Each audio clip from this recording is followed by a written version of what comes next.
Alors, je suis pas sûr d'avoir tout compris à cette histoire, donc si jamais vous voulez m'éclaircir un petit peu, les commentaires sont là pour ça.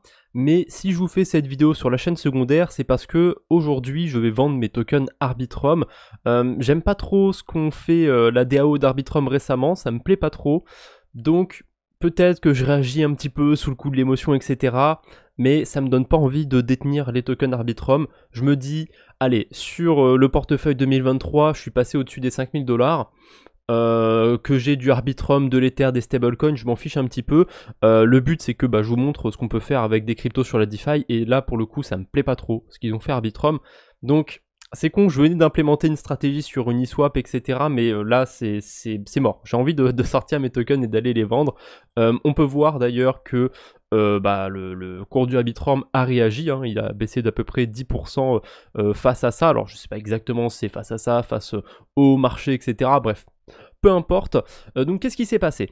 Arbitrum, le 28 mars, ils ont lancé une proposition sur leur DAO. Donc quand on a des tokens Arbitrum, on peut aller voter à la proposition, si c'est oui, si c'est non, si on s'abstient. D'ailleurs, on peut même voter si on s'abstient, c'est incroyable la démocratie. Et du coup, la proposition, elle visait à décrire en gros ce qu'ils avaient fait avec leurs 750 millions de tokens, parce que si vous n'êtes pas au courant, Arbitrum, ils ont une allocation de 4,2 milliards de tokens à peu près, et sur ces 4,2 milliards de tokens, il y en a 750 millions qui ont été transférés à un budget administratif. Alors en fait, je sais pas trop comment ils se sont débrouillés, mais ils ont fait une proposition sur Snapshot aux détenteurs d'Arbitrum, mais a priori, c'était pas une proposition, c'était une ratification, rectification plutôt en français. C'était une rectification des tokenomics, de comment étaient distribués les tokens. Déjà, il y a un truc qu'il faut prendre en compte, c'est que si ces 750 millions de tokens ils vont être sur un budget administratif, c'est qu'ils vont être distribués. De toute façon, c'est écrit, dans la proposition. Il y a des gens qui vont recevoir leur salaire en token Arbitrum. Donc, ils devraient être comptés dans la circulating supply, puisque c'est des tokens qui ont été en partie envoyés à des adresses d'échangeurs centralisés, et peut-être même décentralisés. Là on peut voir, c'est l'adresse de budget administratif, il n'y a plus 750 millions de tokens, hein. Il y en a 699 millions et des poussières.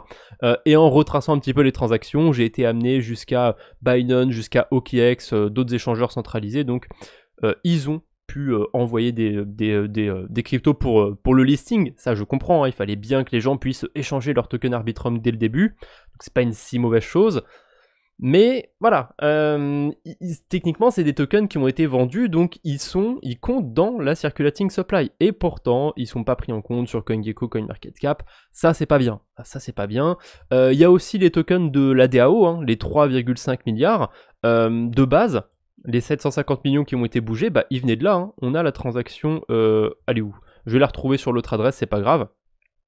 On a la transaction juste ici, vous voyez, ils ont reçu 750 millions de tokens le 16 mars 2023. Donc ils ont déjà bougé les tokens, ils passent un vote, mais en fait c'est pas un vote, c'est une rectification, vous en faites pas. Pourquoi le faire sous forme de vote? Je comprends pas trop. En tout cas, les gens étaient plutôt contre à 75%, mais a priori, que les gens votent ou pas, ça changera rien, c'est fait, leurs 750 millions de tokens ont été bougés. Moi je trouve que la communication en fait elle est catastrophique, hein.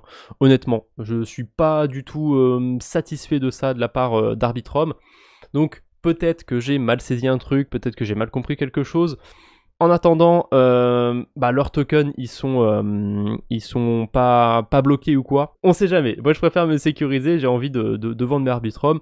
Je vous force pas évidemment à me suivre, à faire comme moi. Bien évidemment, ceci n'est pas un conseil en investissement, si tant est déjà que vous avez eu l'airdrop d'Arbitrum.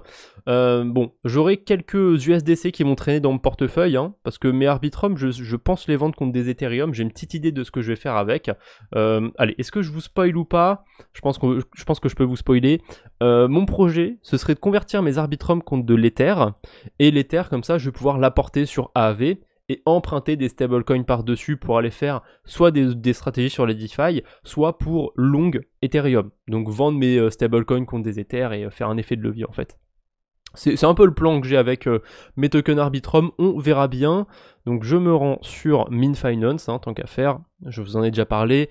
Pas sûr hein, qu'il y ait un airdrop un jour sur MinFinance, mais on sait jamais, Paraswap en a bien fait un, donc pourquoi pas. Je vais utiliser MinFinance pour échanger les tokens Arbitrum contre de l'Ether, moi ça me paraît plutôt pas mal.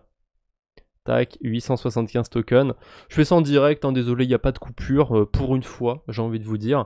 Donc je vais recevoir à peu près 0,58 Ethereum, on va utiliser 1inch, ça a l'air d'être le meilleur chemin actuellement. J'approuve les tokens Arbitrum, ensuite je vais passer l'autre transaction.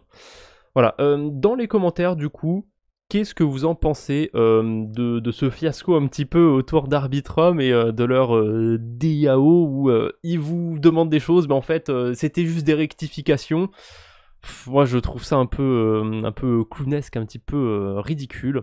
Bref, c'est la vie, c'est comme ça. Non mais c'est super, là je fais une vidéo pour vendre mes tokens Arbitrum et vous allez me dire que ça veut pas, que ça marche pas. Ok, là a priori la transaction a l'air bien. Je vais la valider sur la Ledger. Je réessaye cette fois-ci, je reviens en avant. Peut-être que j'étais pas revenu sur l'onglet d'avant, ça lui a pas plu. Je vais choisir 1inch cette fois-ci.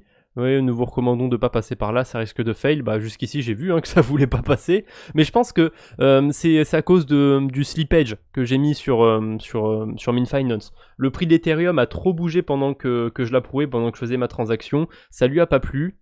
Là, normalement, c'est toujours pas bon. Ok, j'ai fait une petite coupure, j'ai compris ce qui allait pas. Là, si je refais swap, a priori, il doit se passer un truc sur la blockchain Arbitrum. Il doit y avoir pas mal de gens qui échangent des cryptos en ce moment. C'est ce qui s'était passé aussi quand il y avait eu l'airdrop. Il y avait tellement de gens qui échangeaient sur Arbitrum qu'on était obligé d'augmenter le Gwei, le prix des transactions. Là, je vais mettre à 0,7. Normalement, ça devrait passer. De base, c'est 0,1 en fait. Là, je suis obligé de payer ma transaction 7 fois plus cher qu'à la normale. Voilà, c'est bon, c'est passé, ma transaction est passée, je vais ouvrir le reçu sur Arbiscan et je vais noter ça dans mon tableur, donc je le ferai de côté pour le noter dans mon tableur, mais voilà, vous avez compris un petit peu comment ça se passe. Bref, c'est tout pour aujourd'hui, comme je l'ai déjà dit, qu'est-ce que vous en pensez de ce qui s'est passé autour d'Arbitrum? Est-ce que vous allez garder vos tokens? Est-ce que vous perdez un petit peu confiance comme moi? Les commentaires sont là pour ça, n'hésitez pas. Allez, je vous embête pas plus, on se retrouve bientôt j'espère, d'ici là, portez-vous bien. Salut tout le monde!